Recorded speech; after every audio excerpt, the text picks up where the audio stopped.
አንድ ዑመር የሚባል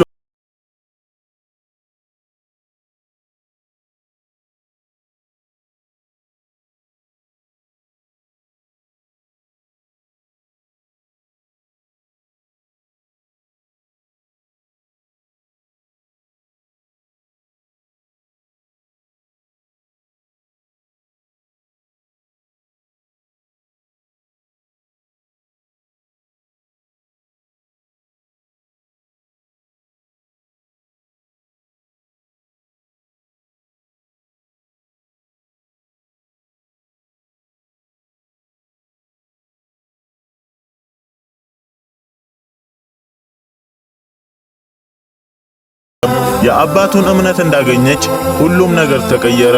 በዓይኖቿ ውስጥ የጭካኔ አመለካከት መታየት ጀመረ። እንደ ትልቅ ሸክም ትቆጥረው ጀመር። ቀስ በቀስም እውነተኛ ማንነቷን አሳየች። በሹል ድምፅ ትጮህበትና በሰው ፊት ታዋርደው ጀመር። ከምግብና ከእንክብካቤም ትከለክለው ያዘች። ዑመር ምግቡን ብቻውን ይበላል።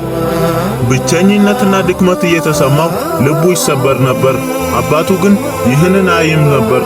ምክንያቱም በአባቱ ፊት ትክክለኛ መልኳን ተደብቅ ስለነበር ነው። ዑመርም በዝምታ ህመሙንና ስቃዩን በልቡ ውስጥ እየሰበሰበ ብቻውን ያለቅሳል። በየሌሊቱ የብቸኝነት ፍርሃት ይወረዋል። እጣ ፈንታዬ ምን ይሆን?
ራሱም ምናልባት ነገ የተሻለ ሊሆን ይችላል። ምናልባት ቀናቶች እውነተኛ ፍቅር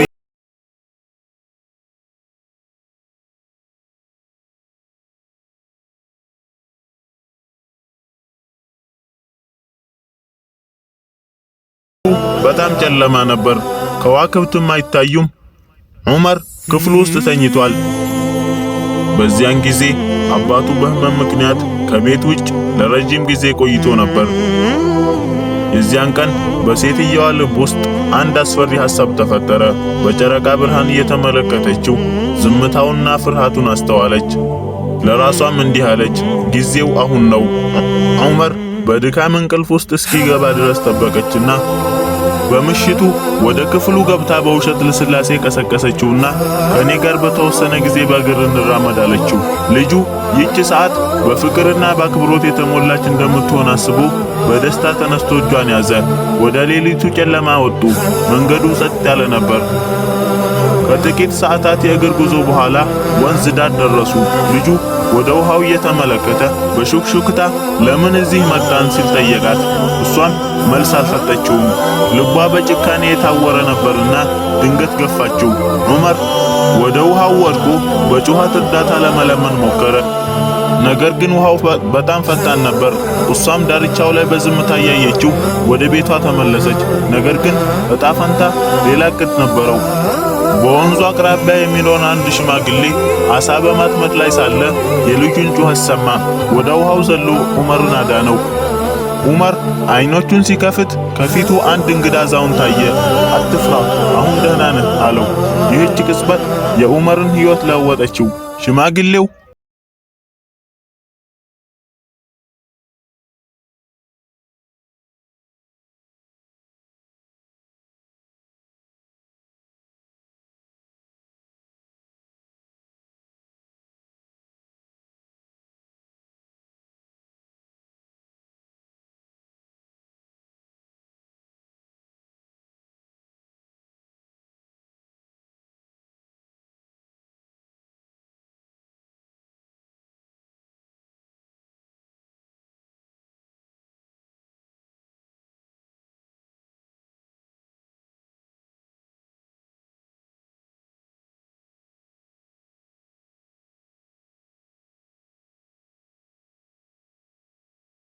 ከተናገረ በኋላ ሕይወቱ አለፈ።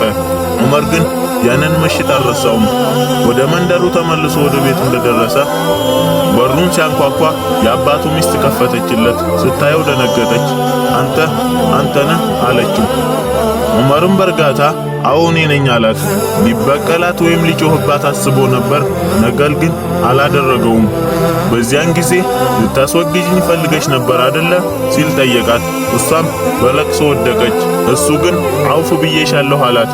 በዚያ ጊዜ እሷ መጸጸት ጀመረች። ዑመርም ምንም ሳይል ወደ መንገዱ ቀጠለ። ለልቡ ግን ከዚህ በፊት ተሰምቶት በማያውቀው ሁኔታ ቀለል ብሎት ነበር። ምክንያቱም ጥላቻን ሳይሆን ይቅርታን መርጦ ነበርና። የዛሬው ታሪካችን እዚህ ላይ ያበቃል። ለቻናሉ አዲስ ከሆናችሁ ቻናሉን ሰብስክራይብ በማድረግ ቤተሰብ ሁኑ። ወሰላሙ አለይኩም ወራህመቱላሂ ወበረካቱሁ።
ወስድም ወደ ባለቤቱ እንደሚመለስ ተረዳ።